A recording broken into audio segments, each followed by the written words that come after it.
like a boss. All right, ladies, this is Alex from Mindful Attraction. Today we're going to be talking about why men change as soon as they fall in love with you. Right? No, even not even that. Why men change as soon as you fall in love with them. All right, and women see this a lot, where they're dating a guy, and he's super sweet, super nice, until they fall in love, and all of a sudden that dude who was super sweet and super nice, turns domineering and abusive in a way, right? And let's find out why that is, and how can you avoid that in your life, all right? Look, man, generally speaking, when it comes to women, men have projections. Usually women aren't really, usually men are not interacting with you. They're interacting with their fantasies. They'll see you for what they want. They won't see you for who you are. That's why a lot of women get frustrated when guys just see their bodies and they don't see them for who they are. The reason why that is because there's intense emotions, and the guy has so many desires that he doesn't have the time to really look at you and accept you for who you are, right? And that what would happen then is that for some women, the lack of attention they're getting from that guy sort of makes them want the attention, right? And they end up falling in love with that guy. And the reason why they end up falling in love with that guy is because the guy doesn't treat them with the love that they want. And so rather than them getting turned off, you sort of, it activates an insecure mechanism in you in a way, and it makes you chase them. It's almost like the bad father. He doesn't give you attention, and what you do is that you don't leave your father because you don't have anybody else to go to. You just begin to act out, right? And you begin to accept that that's how relationships are, right? So generally speaking, when a guy notices that you fell in love with him, he'll sense the power that he has over you. And usually, when a guy feels that a woman is in love with him, and he sort of has lukewarm interest in her, or he has certain fantasies in his head, he's gonna use her as a way to fulfill his fantasies, right? And he'll use you, and you want to give it to him because you think that's gonna make him fall in love with you, right? But what the guy is doing, he's not really interacting with you. He's interacting with his own fantasies, right? His dark side comes out when he falls in love with you because he sees you as an easy victim. You're there for him, you love him. So he sort of says, "All right, she loves me. Let me fulfill my fantasies through her." And so he'll use you as that object, as an object to fulfill his fantasies, right? But what you're seeing is not him changing. It's him being himself. It's him being himself even more, right? Because the whole time he was acting. You see, what you guys, ladies, don't understand is that a lot of guys have a lot of repressed desires, right? Repressed desires, and they get rejected often. And whenever they find somebody, a woman who likes them, who doesn't reject them, it's something new for them, for most guys. And that's a lot of power. A woman there willing to do anything for them is a lot of power for some guys. And they turn tyrannical. And their repressed side that wants control comes out. And because you want his validation, you'll assume that his negative emotions come because you're misbehaving, but in reality, it's coming because that's his dark side. He really wants to control and dominate, and he's tired of being abused, tired of being played by other women, rightfully so, right? But he's redirecting that any negative energy in a negative way, in a way that he's using you, because eventually you're gonna get turned off by him. Eventually you're gonna leave him. Eventually you're gonna snap out of it, and he's gonna end up being alone. But the point is, the reason why they end up changing is because their true side comes out. You see, their true side. The thing is about humans is this: humans cannot say no to an easy win.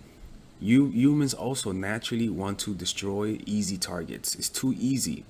But also humans will not attack you if they sense that in the pursuit of an easy victory, they could potentially lose something. Most humans would not go for that. Humans would not naturally choose the easiest target. And men would naturally choose a woman who shows weakness. Now, how do you show weakness? Through giving up your time soon, through being emotional, reacting to him, always wanting to see him. That might be a sign of how much you like him, but to a guy, they see that as a sign of weakness. And what ends up happening is that they end up feeling more puffed up. They feel good about themselves, and that gives them the opportunity to back off. And that backing off causes you to get insecure, and chase him even harder. And he's feeling more secure because you're chasing him, right?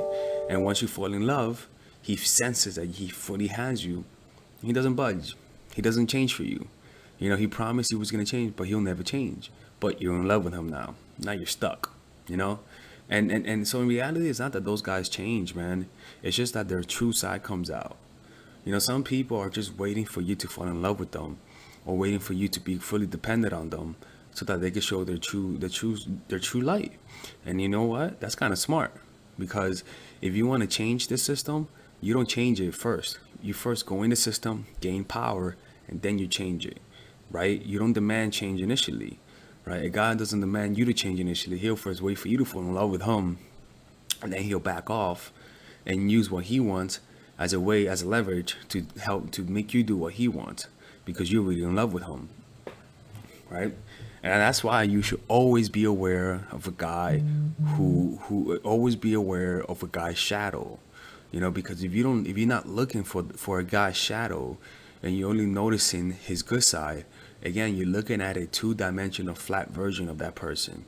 You want to be able to see the contours of a person's shadow so that you can fully know them as a rounded person, so that you're able to predict what he's going to do, able to predict him back in a way, able to predict his emotional outburst, right?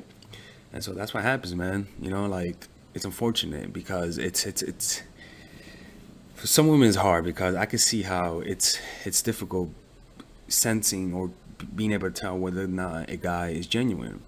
And that's why you should always keep your distance. That's why you should always control your fantasies and what you see in your head. Because if you don't, you might end up falling in love with the wrong guy. It's just what it is. You might end up falling in love with the wrong guy, you know. And when you're in love with the wrong guy, it's hard to get out. But you know what? If you're in love with the wrong guy, you gotta cut your nose to spite your face, which means that you can't give him the satisfaction of having you like that. You know, you gotta be spiteful with this, which means that even though you want him, you're not gonna give him the satisfaction. You're not gonna give him that ego boost, right? But hey, some of you guys are not even gonna listen to what I'm saying, to be honest with you, when it comes to this subject. But that's what happens. That's why some guys, they just turn evil when they fall in love with it. But it's not that they're changing. It's just who they were. They were just hiding it. This happened to clients of mine. And if you're in that situation, then you gotta take your losses. You know, you gotta take your losses and move on. It's just how it is. You know, once you see a person's shadow, take your losses. Notice where you could have noticed what signs you missed that were clearly there, and learn from that experience and move on and find somebody else. Simple as that. All right, ladies, peace out. Bye-bye. All right, ladies and gentlemen, if you guys ever want to learn how to use your feminine energy to influence people, learn how to use your masculine energy to become more assertive, and also learn how to blend both energies to improve your dating life, your spiritual life, honestly, your relationship life, your family life, your career life, this is the course for you. If I had to make a course for my nieces, I have two nieces, one is 19 and one is 15. 16. Holy shit. Oh my God, he's a bad fucking uncle. He's a bad uncle. Get him. Shut up, Melissa. You should get this course, right? And this is the course that I will make for them. So, for example, watch the curriculum, right? In the first week, we're going to be showing you how to establish a strong masculine foundation without letting it hurt your feminine energy. This masculine foundation is a source of who you are, right? It's your bodyguard. Without this, whatever feminine energy you create will be destroyed by the outside, because your masculine is your shield. So we'll talk about goal setting. We'll talk about how to develop a serious attitude. We're going to be talking about how to use more logic, how to use more goal-oriented behavior. It's more how to be a man. Now the next one is how to embrace the feminine energy, right? This one would teach you about how to minimize excessive masculine traits, developing self-awareness, healing abundant feminine energy, regulating your emotion, mastering voice qualities and facial expressions, surrendering control, and allowing pain to be felt. This is honestly, this will supercharge, like Kaioken, your masculine energy. After that, we have femininity in the workplace and how to be feminine in the workplace without letting people take advantage of you, and the nuances of how women of power should behave versus women who are subordinates in the workplace, and even the dress code. This is based on psychology, people. It's kind of insane. I'm actually excited about this one. The next week, we talk about navigating the labyrinth of male and female friendship. And this, a lot of women find confusing, so we talk about that. And how to identify envious friends, how to identify the good friends, how to keep male friends, and how to keep female friends. Week 5, we talk about how to release the burden of the past and stop and destroy mental projections. This is actually really powerful. And then week 6, we talk about how to increase your observational power so that you could read people better. And we have a bunch of bonuses. The course starts at $99, and you guys can pre-order the course today at $69 before it goes out. If you're watching this, most likely I'm in the meditation retreat, so I will be praying for all of you guys.